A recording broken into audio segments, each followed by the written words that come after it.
Mr. Breen, it is sounding like today's podcast is going to be a real gas. This is seriously how we're going to start this thing. Oh my God, I've totally got to get this under control. Hey everybody, it's Mr. Breen and Miss Dumas, and we are back with story time with the Histress. And today we're going to talk about King Cholera. And I know that we've talked about it a little bit briefly in terms of it being one of the effects of the Industrial Revolution because of the overcrowding of the cities. But we would like to take you down a side road and get a little bit more into what this cholera is really about. Are you ready for this, Mr. Breen? I think this is a really timely topic. I mean, we've got the coronavirus outbreaks in China, and Netflix has an awesome series on pandemics. And it just seems like talking about diseases is really something that we need to address. And what better way to get after it than talk about cholera? So let's hop into this thing. Remember, this is a serious world history podcast, and despite what we've already done, I think we can handle ourselves. Well, I hope our students don't think that this is a crappy podcast. I'm here all week, people. You've really got the flow. I do. Oh, my God, you're so bad. All right, so here's the deal, is that every year about 3 to 5 million people around the world are infected with cholera, even though it's not really something that we're familiar with in the United States. And up to 120,000 people die from this disease, and that comes from the World Health Organization. Nice. But this is not a new disease. This has been around a really, really long time, and we can actually thank the British yet again for another epic level failure on society. It's because really this originates in South Asia. India for you guys, modern day India. And when the British go into India to get into cotton, which we will talk about a little bit later, they get exposure to the disease. And then once one person gets it, then another person gets it, they bring it back to Britain. And pretty soon we have a feces-filled country simply thanks to colonization.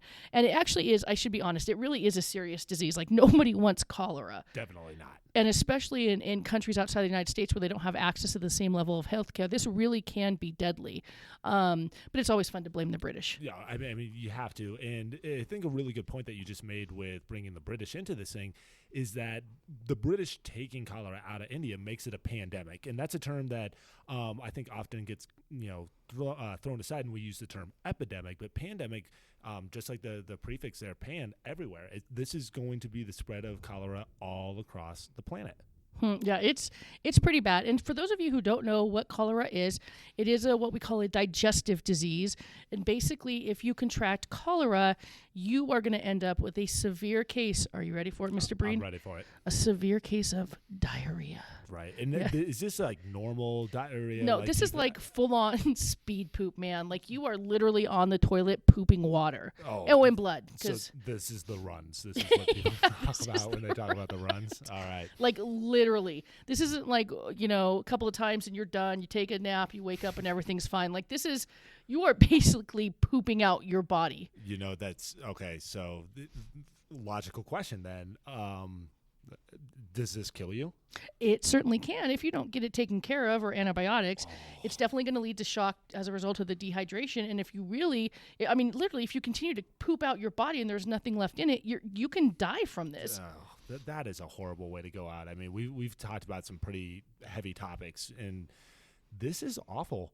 I can't imagine finding myself in a position where you are literally liquefying, everything liquid coming out of your body, pouring out like a faucet, and then knowing that this could be your downfall, this could be your demise. So specifically, what is killing you then? Because I'm going to assume that you're not dying by poop. You're dying by what exactly is going on? It's the bacteria in your body, and basically the bacteria is deteriorating or basically eating away your intestines and parts of your colon, and you cannot live without those. And so when those go, so do the people. And I know you said faucet, but in all honesty, cholera is more like a garden hose. Oh, like a fire hose. Right? Diarrhea. Right? Oh, great. It's pretty bad. And then I feel like, I was just thinking about the other day, I'm like, I'm a sissy. I freak out when I eat like 3 jalapenos, right? I suffer for days because of that. I cannot imagine having cholera, and especially getting it because A, you don't even know it exists, and B, you don't know how to cure it or where it comes Oh, from. that's a really good point, because if this is a disease that spreads out of India and it's new to the population of London, or anywhere in England, for that matter, you're not going to really understand what's making you sick. So very, very similar then to like the Black Death, when we talked about the Black Death. And we have all these folk remedies and solutions that include like drinking your own urine and getting rid of miasmas or whatever that is. Like, you're not going to know why you're sick. You're not going to know what you're going to have to do. So then this just popped into my head. If you are, garden hose of poop, then you're gonna, like, logically speaking, you're gonna go drink more water, which then makes me wonder: is the poop going into the water, and that's what makes this a pandemic? Yeah, it's interesting. First of all, I liked your association with the Black Plague, because now all I can think of it is the plague of the poop hole. Which is terrible. No. This is a horrible disease. But yeah, it is found in the drinking water. That is predominantly how it is transmitted. And so once you drink the water, that bacteria gets into your system. And really, the only way to get that bacteria out is obviously to flush it through. But if you don't take care of it, and if you don't, have the right medicine to be able to at least rehydrate your body, you are going to die from this. So you're gonna have yeah, no, that makes a lot of sense. So I guess then the last logical question would be, why don't we see cholera being this really big issue, even in anywhere up until the 1800s? What's so special about the 1800s and industrialization that helps spread cholera? Yeah, and that's a really good point. Is this really becomes an epidemic, especially in England, because of the Industrial Revolution? I think what happens is, and we've talked about this, is that when you have these industrial cities that are rapidly constructed by the factories where these people are working, they're shoddy craftsmanship. They're put up so quickly that all the basic plumbing that we normally would see in a house just simply doesn't get added. This is basically putting up plywood to create rooms for people in order just to sleep between their shifts at the factory. And so when it came to going to the bathroom, there were no toilets, there was no plumbing, there was no sewage systems. And so you either pooped in a bucket and then threw the bucket of human waste out onto the street, or sometimes, when push comes to shove, people are actually pooping out on the streets itself or in their backyards. That seeps into the soil. Once it gets into the soil, it follows the water. When it follows the water, it follows into the water source of the rivers, and now you have cholera everywhere. And this is your drinking water. You're living in an urban setting. You have nowhere else to go. Awful. That's just awful. And you're retelling that reminded me, speaking again of the Black Death, I was reading The Great Mortality earlier this school year, and one of the vignettes in that story is set in England, about a dispute between two neighbors, where one neighbor is angry at the other neighbor because they've moved the slide that they used to dump the feces out from the upper level into somebody else's yard. So you can imagine like a water slide of poop, essentially. Oh my God, I'm going to gag. Cascading down. But that's the 1300s. Here we are 500 years into the future. We've got modern technology. We've got the Industrial Revolution. The world's really starting to look, for all intents and purposes, like the modern era, and yet still we have these essentially ancient problems that people are being confronted with overall. Yeah, it's pretty bad. Like and again, I understand that a lot of people didn't understand this disease or understand what was going on, but they certainly, like the factory owners and business owners, didn't make any attempt to make the situation any better. What I wanted to talk to you a question about, because I know you know a lot about this, it's called the third cholera pandemic. Can you talk a little bit about that? I think it plays really well into this industrial focus that we've had. Yeah, definitely. So just, the first pandemic is the disease making its way out of India, and that's going to take place in the 1820s, right at the onset of industrialization. And we know that India is going to be the source of cotton, so there's going to be this interaction. The second pandemic is going to be the removal of, like, quote unquote undesirables from England, and they're going to go places like Canada and North America and Latin America, and then those undesirable people will bring cholera with them. The third pandemic, though, is usually the one that captures the imagination of most Westerners, because the third cholera pandemic, which is going to actually circle the globe, you'll see it pop up on every major continent, but where it's really well documented is in England, in London itself. And what comes out of that third pandemic is like the whole idea of like modern planning for sewer systems and like the very beginnings of epidemiology and virology and like just public health awareness and safety. So essentially, the third pandemic can be distilled down into one really epic story. Just like with Game of Thrones, our hero is going to be named Jon Snow, and he's going to be a public health official working for the English crown who's going to discover a potential source of cholera at the Broad Street pump. And so that's the classic story. It's the story of the Broad Street pump. So you talked about like the singular drinking source for people living in these like really shoddily built neighborhoods. Yeah. And essentially the Broad Street pump is this pump that runs underneath the city. It runs out into the surrounding hinterland, and it's taking water in from this like catchment area. It's supposed to be clean water, like coming in from the forest, essentially, like really glade water, like Fiji water today or something like that. Something you spend like $50 a bottle on or whatever. Anyway, Snow starts to figure out that all the people with cholera that he's identifying all have a connection to this one singular water pump. And so he starts to think that maybe this is the vector, this is the source of cholera, but he can't figure out how it could be the source of cholera because it's supposed to be drawing its water from outside of the city. So what he essentially starts to do is he starts to work his way back up the pump line, and he makes his way to another pump further down the line, and he stops to get some water. And you got to imagine these big hand pumps. So you got to like lift the pump lever all the way up, and then you pull it down, and the suction pulls the water out. And he's cranking on this lever, and nothing's coming out. And so he, finds somebody with the proper tools, and they open the pump up. And I know you don't like gross stuff. But, I'm really not a gross stuff person, all right, though. Trigger alert, don't throw up. Okay. They open it up, and it's full of eels. This like river eels. That's disgusting. Yeah. Now, usually in England, this is a delicacy. You're gonna pop those eels out. You're gonna eat them down. You're gonna put a little butter and a little stuff on it. You cook them first. I can see your face, the queasy look. That's disgusting. So bad. So this pump is full of eel burger because the reason that the water wasn't coming up is the whole pump is filled up with eels, and he's just been mashing them up, and now they're clogging up the water device, right? That's not the source of the cholera, though. You already pointed out cholera is a bacterial infection. Right. But he has this aha moment of, if the water from the Broad Street pump is coming up this line, and this line is supposedly drawing from a clean, protected source of water, how could there be eels in the pump? Like, kids aren't going to do this. You needed special tools to open stuff. This is not some like prank show or anything like that.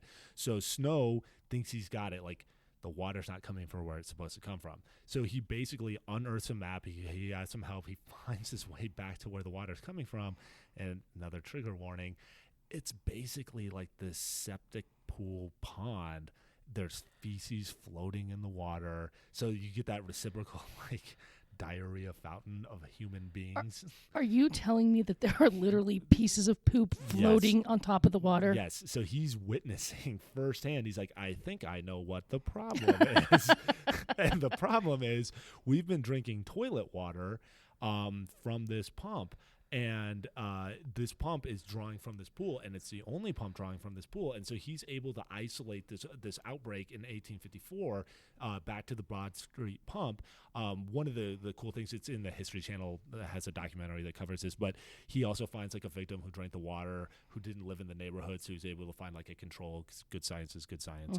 And he gets the pump shut down, and lo and behold, once people stop drinking poop water, they stop pooping, and the whole cycle of gross stops, and that particular phase of the pandemic ends. So for our younger viewers, would a good analogy of getting water from that dump of a pond, thank you again, I'm here all week, would basically be like crapping in the toilet and then sticking in a straw in it and start drinking it?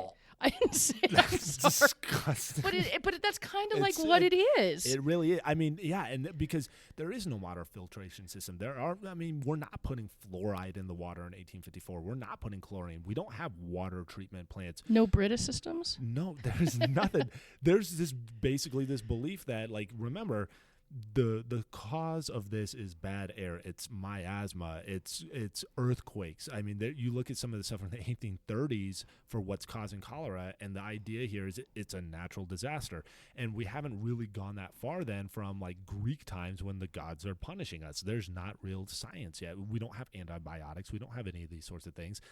So you're stuck with, the way we've always done it. And if the way we've always done it is to drink out of this pond and that pond is full of poo, that's what you're going to drink. Thank God we've learned from that, because seriously, like we belong to a gym, and if there's so much a leaf in the pool that looks like a piece of poop, they like evacuate it. They're bleaching it down with like 70% bleach solution. So mercifully, we have learned from it and have changed things. Caddyshack. It's a baby Ruth. God, you're so bad. So we have Jon Snow, who obviously comes up and realizes what is causing all the sickness, and they'll discover the bacteria for cholera, and they will make steps to improve the sewage and plumbing systems in these cities. And even though it's going to cost a tremendous amount of money, it's actually beneficial for the factory owners because their workers aren't dropping dead of disease. Absolutely. And the government eventually does get involved and says you cannot keep doing this. You've got to have some kind of clean drinking water source. I think it's good that you bring up the government, because I think this is where we can start to see some of that Marxist sort of philosophy work its way in, because what actually happens is that there's not a lot of action after the Broad Street pump incident. What really spurs in London into action are two separate events. There's another outbreak that'll take place in 1857 in a place called the Devil's Acre. And this happens in Westminster. And if you're familiar with the geography of London, you know that Westminster is hoity-toity. You drink your tea with your pinky up. And cholera, indiscriminate, doesn't care about social class, right? It cares about a way of spreading. And so what ends up happening is one of the worst hit areas of London isn't the slums, even though you would think from a logical standpoint this would have been like the spot. What ends up happening is the upper class, the nobility, they bear the brunt of the cholera outbreak in 1857, and that starts to spur in action. And then isn't that always the truth, though? Yeah. Nobody cares until the wealthy people get infected. Yeah. And so enough wealthy people die. There's enough of a concern that like this upper, smarter class is going to be depleted. You combine that with this is the beginning of the Victorian era. Proper men and proper ladies don't have nacho cheese fountain of Dookie coming out, and so there needs to be a reaction to this. And so we start to see urban planning really start to come into the fold. Now, just to put things over the top, all of London experiences... Or under the bottom. Under the bottom. We have like 4 more minutes of podcast left. We got to get these in here. These zingers. It's an event called the Great Stink. And could you imagine waking up one day and you open up, throw open the windows, you live in these like claustrophobic environments like you laid out, you take in that first deep breath of morning air. And it smells like my dog's farts. It smells just awful. Just concentrated poo particles in the air. Oh my God, like you breathe them into your lungs? What happens is, this is a last trigger warning, the Thames River blocks up with human feces. Oh, and if you have not seen the Thames River, even if you look at it now, oh my God. It's amazing that a river that runs through a city of like 8 million people could be so gross. But even still today, like they can't get it clean enough. It's disgusting. Yeah, it's nasty. So anyway, the Great Stink is used to describe the day that all of London smelled like poop. And again, a turning point event. I mean, if you got money and you've got like enough like quote unquote class, stuff like this is just it's gutter humor, it's potty talk, it's all those sorts of things. And so there's this really concerted effort to go ahead and start controlling feces, to start removing feces so we get modern plumbing systems in. And this also coincides with some massive advancements, cutting edge technology. You ready for it? Yeah, I am. The invention of the crapper. And before... Is that like the clapper? No. The crapper. This is where you get the etymology of the word. This guy's name was real name. His name is John Crapper, and he creates a toilet that flushes. Oh, thank you. Thank you. Removes the poo into a special pipe that has been built and put into the ground, and removes that to a safe place, not just out to the river, not just out to the pond, not just out to the creek where everybody drinks. And the end result is, oh my gosh, cholera stops being this huge problem, right? So Broad Street Pump, Jon Snow, epic hero, but just like in Game of Thrones, there's those side characters that are really important. Our side character, along with the great stink, is going to be one Mr. Crapper. Hey, you know what? Props to John C. there, because honest to God, I cannot imagine life without a toilet. I don't even like using the gross toilets camping. Oh, yeah. You like the pit gross toilets yeah. where like you walk in the morning and you just want to gag? Oh, yeah. That was London during the time. We called that's called the John. Yeah. And that goes back to the 1500s. And that was like poop technology for 300 years. Was just like you just go in a hole in the ground or a pot in the room or whatever, and you just call that going to the John, and now you call it going to the Crapper. So are you like, and I'm just trying to make another analogy for our students. It's this idea like when, not that you should ever do this, but like when you go camping and it's a big pit toilet, right? That would be like the kind of system that would be used in England during the Industrial Revolution, only it wasn't encased. It literally just all that crap went into the ground, which then was seeped into the water source. Yeah, and disgusting. And we still see issues. Like, you have developing countries. In all seriousness, India has a definite issue with dealing with human fecal matter removal and controlling cholera outbreaks. Haiti suffered a horrible cholera outbreak in 2012 after the earthquake. Yeah. Puerto Rico, just this last year, dealt with cholera outbreaks as a result of Hurricane Maria and the loss of infrastructure. This is a really opportunistic bacteria. Yeah, it's, and I know that like any digestive bacteria, if it's bad bacteria, is really, really hard to get rid of. But thankfully today we have the creation of antibiotics. Yes. And I would think that diseases like cholera and other bacterial diseases like tuberculosis, which actually comes out during the same time period, these are definitely going to be catalysts for creating some kind of cure. And I know we don't see the huge rise in antibiotics until later in the 20th century. Right. But the idea, at least in the late 19th century, that you can at least identify the bacteria that you want to kill, it probably does come out of some cholera outbreaks in England. Oh, absolutely. I mean, you started off with some stats about cholera today. Like only 1 in 10 people who even contract cholera anymore present symptoms because you're able to control it so quickly, provided you have the infrastructure, right? And that's why we either see developing countries that lack the infrastructure. In India is, with the population density of India, until you have a fully functional plumbing system, India is going to deal with this. But by and large, what we're going to see is cholera being opportunistic in disaster areas, and doesn't care about religion, doesn't care about race, doesn't care about wealth or GDP or any of those sorts of things. It's one of the things that makes us all human, right? I'm reading the book right now with my 2-year-old daughter. Everybody poops.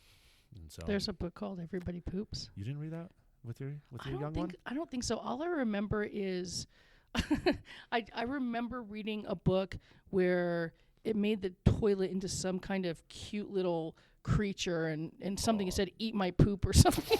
And I'm like, who writes these things? It's Freddy Krueger. Like somebody wants to haunt your dreams. So I think that wraps up a really educational, high-class AP level podcast. I really do feel like academically we have reached the pinnacle of discussions and podcasts. I'm not sure that we could get any higher than this. I think that this is what I want to be remembered by, at least this school year. Oh, without a doubt. King Cholera? Cholera. Are you kidding?